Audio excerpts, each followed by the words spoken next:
우공이산 10분 요약. 오늘은 우공이산 제59화 본격 미스터리 정치 스릴러 소설 인천 상륙작전입니다. 12.3 비상계엄은 내란 및 직권 남용이었나 반국가 세력의 횡포를 국민들께 알리려는 경고성 호소형 계엄이었나. 이것은 비상계엄 형사재판의 재판장 지기현 부장판사의 판결에 달려 있습니다. 헌법재판소의 판결은 대통령 탄핵 인용이었고 이로 인해 파면된 윤석열 대통령, 이대로 끝일까요? 여러분 잠시만요. 이 상품 클릭하거나 터치 한 번만 해주세요.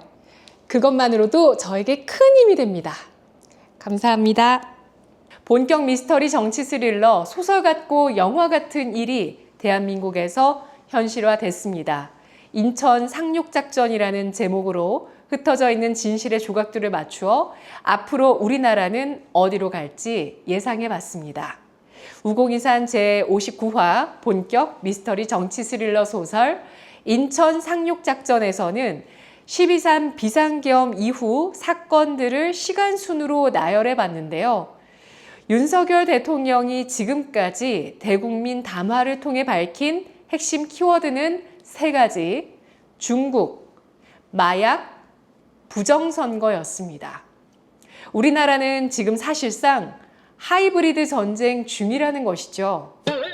비상계엄 선포로 대통령의 자리가 위태롭자 국민의힘 측에선 곧바로 개헌 이슈를 띄웠습니다. 한덕수 당시 총리와 한동훈 전 국민의힘 대표는 12월 8일 질서 있는 대통령 조기 퇴진을 거론했고, 권성동 국민의힘 원내대표는 우리가 겪고 있는 정치 위기의 근본적인 해결책은 개헌이라고 확신한다며 분권형 개헌을 추진하자고 제안했습니다.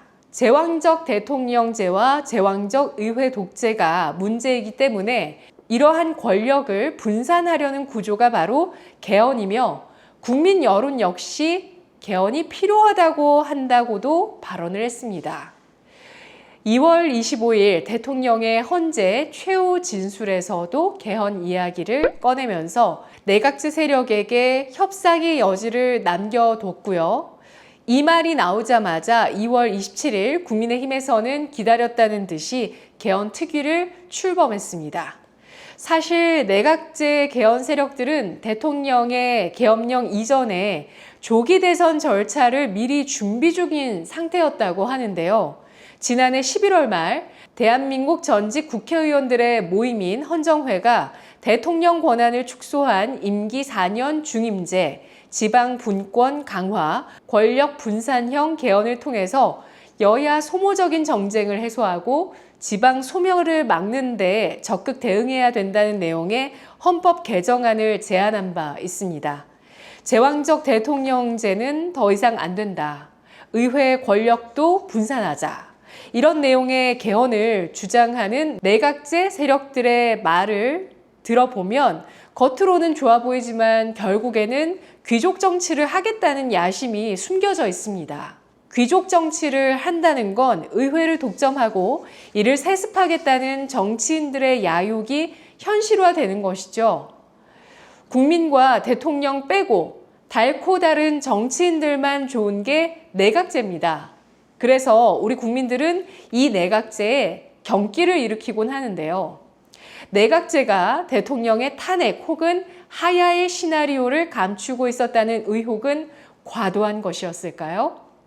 이를 알고 윤석열 대통령께서 탄핵 당하시기 전에 먼저 1.2.3 비상계엄으로 반국가 세력을 알리려 했다는 것이라면 어떠시겠습니까? 그리고 윤석열 대통령은 12.3 비상계엄에 앞서 지난해 8월 말에 꽤나 오래 야인 생활 중이시던 김문수 현재 대선 후보를 고용노동부 장관으로 임명을 서둘렀고, 이어 9월 초 안창호 인권위원장과 김용현 국방부 장관 임명을 강행했습니다.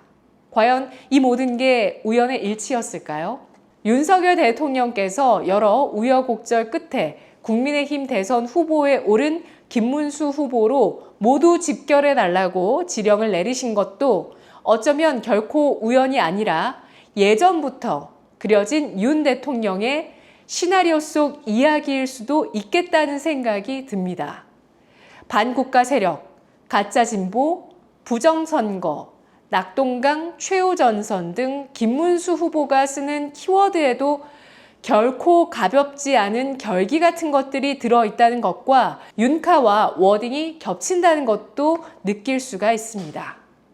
결국 이재명의 민주당과 내각제 세력이 발작하는 것들, 윤석열 대통령, 부정선거, 중국인 해커, 친중 종북 간첩들, 마약, 이것들은 그들이 언론에서 세뇌하고 가르치는 대로 입에 올리는 것조차 잘못된 것, 혹은 망상, 혹은 극우 틀딱 유튜버들이나 하는 말이 아니라 그들이 덮어야만 했던 것들이라는 거 이제는 잘 아시겠죠? 그럼 이런 위기의 대한민국을 어떻게 구해내느냐? 부정선거면 투표도 소용없는 것 아니냐 하시는 분들도 계시겠지만 김용현 전 장관이 옥중서신에서 남긴 인천 상륙작전은 이미 시작됐다고 알려드립니다. 적들과 싸워 이기기 위해서는 그동안 위장술도 필요했고요. 착한 거짓말로 그들을 교란시킬 필요도 있었습니다. 그런 것들로 우리도 교란되고 또 우왕좌왕하기도 했던 거고요. 하지만 서서히 인천 상륙작전은 윤곽이 뚜렷해지고 곧 만천하에 우리의 승리가 선언될 날이 얼마 남지 않았을 수도 있습니다. 박순혁 작가님은 스위스 제네바에서 열린 미중 관세 협상에서 우리가 생각하는 건보다 더 큰 딜이 끝났을 것으로 판단하고 있습니다. 트럼프 미국 대통령은 많은 것들을 논의하고 우호적이지만 건설적인 방식으로 총체적인 재설정에 동의했다고 발언하기도 했는데요. 이 총체적 재설정, 토탈 리셋은 시진핑의 퇴진을 포함한 미국의 엄청난 승리를 의미하는 것이라고 보고 있습니다.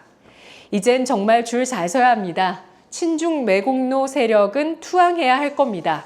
나도 모르게 중국인들, 친중 매국 세력들과 팀을 먹어선 안 되겠죠. 자, 오늘의 결론. 1. 김문수 후보, 정용진 회장, 멸공을 이끌 메가더 장군, 인천 상륙작전의 주인공. 2. 정치권부터 시작해서 여의도 카르텔까지 역겨운 친중 매국 세력을 박멸해야 나라가 산다. 3. 금감원의 유상증자 제어가 우리나라 GDP 부진을 이끈 암초다.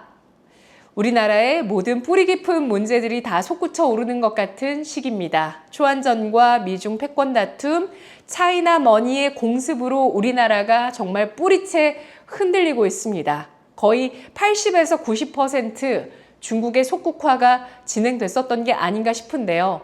그러한 나라의 위기를 알렸던 12.3 비상계엄, 결국 우리는 승리하고 새로운 대한민국을 만들 것입니다. 리셋 코리아, 윤 어게인, 인천 상륙작전의 메가더 장군들이 이 작전을 완수하고 승리할 수 있도록 우리 모두 끝까지 싸워야겠습니다. 투자사생활 구독자 그리고 투자꾼 여러분, 다음 영상에서 만나요.